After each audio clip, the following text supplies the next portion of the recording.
This is Dan Desmond with Standard. Today I want to go over a little bit about production with the BQ-160 and the CRB-160 Creaser.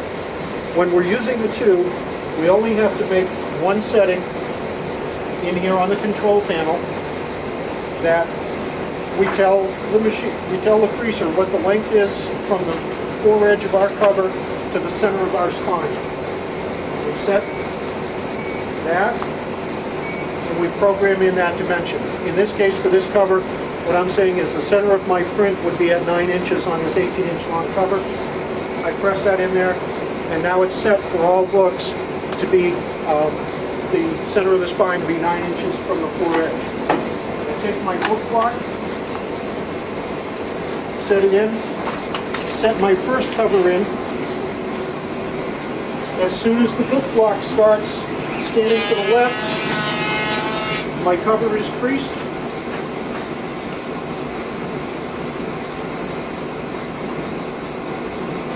I place it on the cover table and then insert my next cover.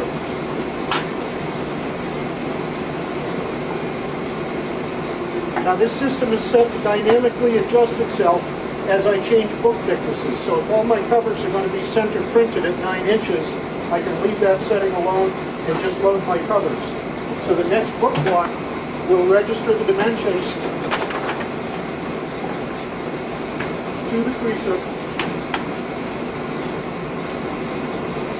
so that the sheet is automatically fed in creased to the proper position.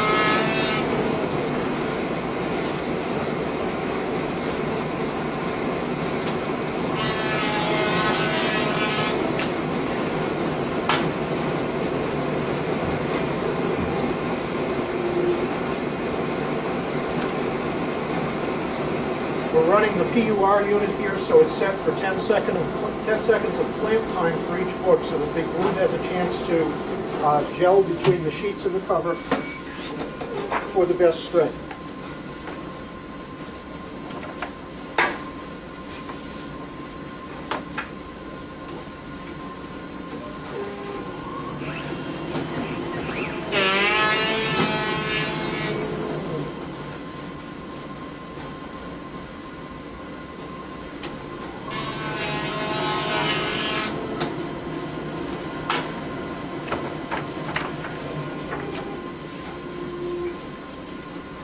In all cases, an 18-inch cover should be able to go through the Creaser in the time it takes for the book block to move from the right side to the left side on the first grinding.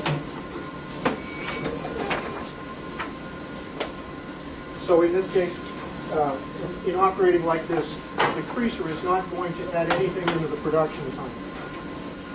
Typically, if I was in a longer production run and I wasn't going to be opening the books, just stacking them over for the next stage, which would be trimming, I could cut that dwell time on the clamping from 10 seconds down to about 6 or 7 and be fully capable of producing 3 books a minute of any thickness.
Books with the crease, we put in 2 hinge scores and the 2 corner scores for each book. The creasing mechanism drives up for the 2 corners and down for for the two hinges. It's all in one pass. There's two separate creasing heads in the creasing unit, and it gives you the nice sharp corners and the professional hinge look.